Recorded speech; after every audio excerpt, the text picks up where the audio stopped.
ఉమ్మడి వరంగల్ జిల్లాలో ప్రచారాలు జోరుగా సాగుతున్నాయి. సీఎం రేవంత్ రెడ్డి గారు పార్లమెంటు ఎన్నికలకు సంబంధించినటువంటి నోటిఫికేషన్ విడుదలైన తర్వాత అభ్యర్థుల ప్రచారానికి సంబంధించి మూడోసారి ఉమ్మడి వరంగల్ జిల్లాలో కూడా పర్యటించబోతున్నారు. పార్లమెంట్ అభ్యర్థులను గెలిపే లక్ష్యంగా బరిలోకి దిగుతున్నటువంటి ఈ నేపథ్యంలో వరంగల్ పార్లమెంట్ అభ్యర్థిగా కడియం కావ్య గారు ప్రస్తుతానికైతే ఒక ఊపుతో వెళ్తున్నటువంటి పరిస్థితి. వారి ఆలోచనలు అలాగే ఈరోజు కూడా రేవంత్ రెడ్డి పర్యటన భూపాలపల్లి జిల్లా రేగొండలో ఉన్నటువంటి సందర్భంగా ఎటువంటి కార్యాచరణ ప్రణాళికలు వరంగల్ జిల్లాలో ఏర్పాటు చేశారు, భూపాలపల్లికి సంబంధించి పర్యటన వివరాలు ఎలా ఉన్నాయో కడియం కావ్య గారిని అడిగి తెలుసుకుందాము. నమస్తే అక్క. ఇప్పటి వరకు ప్రచారాలు అయితే బాగానే జరుగుతున్నాయి. మీ వరకు అంటే ఇటు సీఎం రేవంత్ రెడ్డి గారి ప్రతి సభ ఒక విశేషమైనటువంటి ప్రాచుర్యం పొందుతున్నటువంటి సందర్భం. ఈలోపు రేగొండలో జరిగేటువంటి సభకు ఎలా సన్నిహితం అవుతున్నారు, దాని పర్యటన వివరాలు ఒకసారి చెప్పండి మాకు. మొన్నటి భారీ బహిరంగ సభ ఏదైతే జరిగిందో అది చాలా ఉత్సాహాన్ని నింపింది. కార్యకర్తల్లోనే కాకుండా మన నాయకుల్లో అలాగే ప్రజల్లో కూడా. ఎందుకంటే ఏదైతే నేను వరంగల్ జిల్లాకి ఏమేం చేస్తాను అన్న హామీలు సాక్షాత్తు సీఎం గారు ఇవ్వడంతో కూడా ప్రజలు నమ్ముతున్నారో వాళ్ళు కూడా చాలా అంటే వరంగల్ని అభివృద్ధి చేసే వాళ్ళు కావాలి మాకు అన్న ఉద్దేశంతో మమ్మల్ని ప్రోత్సహించడం జరుగుతుంది. మా వెంట నడుస్తున్నారు. అదేవిధంగా ఈరోజు కూడా మేము రేగొండలో భూపాలపల్లి పరకాల 2 నియోజకవర్గాలకు సంబంధించిన ప్రజలతోటి కార్యకర్తలతోటి నాయకులతోటి మీటింగ్ పెట్టుకోవడం జరిగింది. సీఎం రేవంత్ రెడ్డి గారు ముఖ్య అతిథిగా వస్తున్నారు. కార్యకర్తల్లో నిజంగా కూడా మొన్నటి జోష్ అలాగే ఉంది. ఇంకా ఇప్పుడు ఇది డబుల్ జోష్గా ఉండబోతుంది. మన జన సమీకరణ కూడా చాలా ఎక్కువగానే ఉంటుంది. జనాలు కూడా ఎంత ఎండాకాలమైనా కూడా స్వచ్ఛందంగా వస్తున్నారు. ఎందుకంటే వాళ్ళకు ఒక ఉత్సాహంగా ఉంది. అంటే వాళ్ళు రేవంత్ రెడ్డి గారు ఎంతో ఓపెన్గా మాట్లాడుతున్నారు, ఎవరికి భయపడకుండా మాట్లాడుతున్నారు. అదేవిధంగా పథకాల అమలు కూడా ముందే స్టార్ట్ చేసేసారు. ఏదో అప్పుడే ఎలక్షన్ కోడ్ వచ్చింది అందుకే నేను ఏం చేయలేను అన్న పరిస్థితి కాకుండా ఎలక్షన్ కోడ్ కంటే ముందే 5 స్టార్ట్ చేసేసారు. మిగిలింది ఒకటే, అది కూడా చేసేస్తారు. కాబట్టి అందరూ కూడా కాంగ్రెస్ పార్టీ అభ్యర్థుల్ని ఆశీర్వదించడానికి ఈరోజు వేలాదిగా తరలి వచ్చి వాళ్ళ ఆశీస్సులు ఇవ్వడానికి సిద్ధంగా ఉన్నారు. ఓకే, ముఖ్యమంత్రి రేవంత్ రెడ్డి గారు వచ్చినటువంటి ప్రతి సందర్భంలో రాష్ట్ర మంత్రులు కూడా రంగంలో దిగుతున్నారు. వాళ్ళ స్పీచ్ కూడా అందరినీ అంటే ఇదివరకు ఏదైతే డెఫిషియన్సీ తెలంగాణకు ప్లస్ వరంగల్ నగరానికి ఏదైతే డెఫిషియన్సీ అంటే ఇస్తారన్నటువంటి హామీలు ఇవ్వలేదో దాని మీదనే వీళ్ళు గట్టిగా మాట్లాడుతున్నారు. అటువంటిప్పుడు ఈరోజు కూడా మన రాష్ట్రంలో ఉన్నటువంటి మంత్రులు ఎవరైనా వస్తున్నారు ఇక్కడికి సీఎంతో పాటు? వస్తున్నారు. సీతక్క కానీ తర్వాత కొండ సురేఖ మేడం కూడా వస్తున్నారు. అయితే ఇక్కడున్న నాయకులు అందరికీ కూడా వరంగల్ అంటే చాలా ప్రేమ. ఎందుకంటే హైదరాబాద్ తర్వాత 2వ రాజధానిగా వరంగల్లో చెప్పుకోవచ్చు. ఎందుకంటే ఎన్నో నీటి వనరులు ఉన్నాయి, ఎన్నో ఖనిజ సంపదలు ఉన్నాయి, తర్వాత బొగ్గు గని ఉంది. ఇట్లాంటి చాలా మనకు ఒక అడవి ఉంది, సమ్మక్క సారక్క జాతర ఉంది. ఇట్లా ఎన్నో చెప్పుకోదగ్గ విషయాలు చాలా ఉన్నాయి. మనకి రామప్పది కూడా యునెస్కో గుర్తింపు పొందింది. ఇట్లాంటివన్నీ ఉన్నాయి. ఇంకా డెవలప్ చేసుకోవాలంటే అద్భుతంగా డెవలప్ చేసుకోవచ్చు. ఒక టూరిస్ట్ స్పాట్ చేసుకోవచ్చు, ఒక ఇండస్ట్రియల్ హబ్ చేసుకోవచ్చు. అందుకే అంత ప్రేమ ఉన్నది ఇక్కడున్న ప్రతి నాయకులకి కూడా.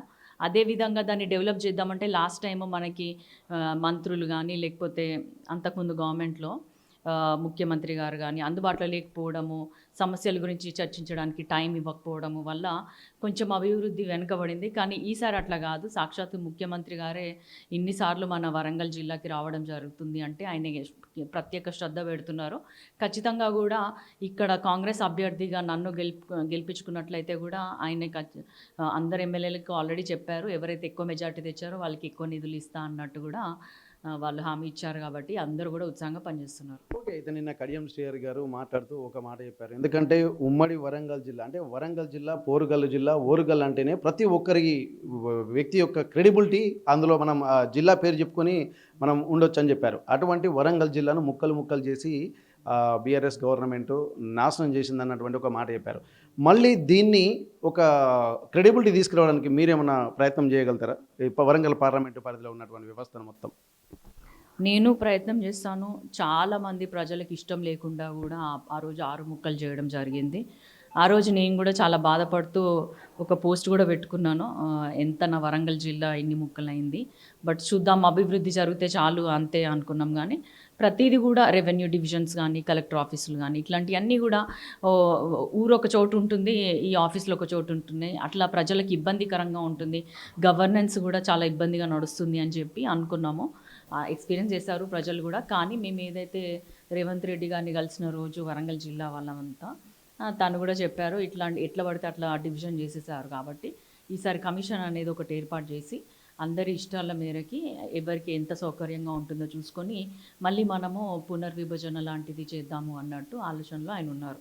ఓకే మేడం, ఇప్పుడు ఈ వామపక్షాలు సిపిఐ కావచ్చు, సిపిఎం కావచ్చు, దాదాపు నిన్న మొన్న జరిగే సమావేశాలు ప్లస్ ఈ రోజు కూడా ఒక సిపిఎం వాళ్ళది కూడా ఉంది. ఈ వీళ్ళ దగ్గర నుంచి వస్తున్నటువంటి మద్దతు మీకు ఎట్లా ఉంది? నిన్న నారాయణ గారు వచ్చారు, కోనమనేని శ్రీ సాంబశివరావు గారు వచ్చారు, వీళ్ళ మద్దతు ఎట్లా అనిపిస్తుంది? ఇప్పుడు లాస్ట్ టైము మీకు ఈ కాంగ్రెస్ పార్టీకి వీళ్ళు అఫిలియేటెడ్గా పనిచేస్తున్నటువంటి సందర్భంలో ఆ బలం ఇప్పుడు మీకు మన ఎన్నికల్లో కనిపించింది. ఈ పార్లమెంట్ ఎన్నికల్లో ఇంకెంత సపోర్ట్ వస్తుంది అనుకుంటున్నారు? ఏ ఒక్క పార్టీని కూడా మనము అంటే వాళ్ళ బలము మనకి ఎట్లయినా ఇంకొంచెం బలాన్ని చేకూరుస్తుంది. ప్లస్ సిపిఐ సిపిఎం ఏంటంటే నిజంగా కూడా చాలా నిజాయితీగా ఉండే పార్టీలు. వాళ్ళు పేదల పక్షాన్నే పనిచేస్తారు తప్పకుండా.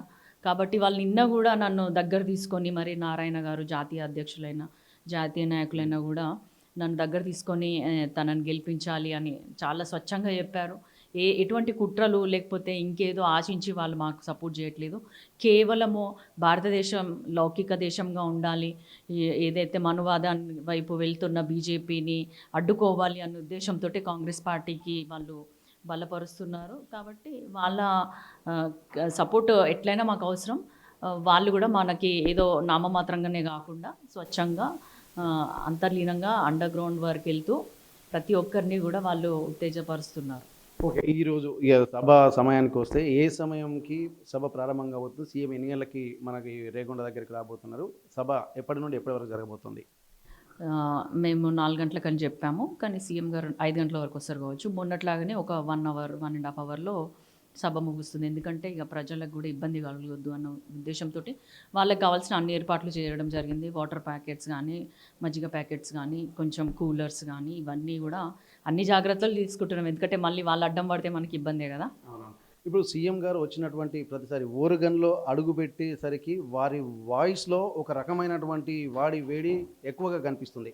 అటువంటి సందర్భంలో ఇప్పుడున్నటువంటి ఈ రేగొండ కేంద్రంగా మళ్ళీ కొత్తగా ఏమన్నా మాట్లాడేటువంటి అవకాశం ఉంది? ఎందుకంటే ఇక్కడ ఇన్పుట్ మన సమస్యలు వారి దృష్టికి వెళ్తేనే వారు మాట్లాడుతున్నారు. అటువంటిది కొత్త ఇన్పుట్స్ ఏమైనా వచ్చే అవకాశం ఉందా?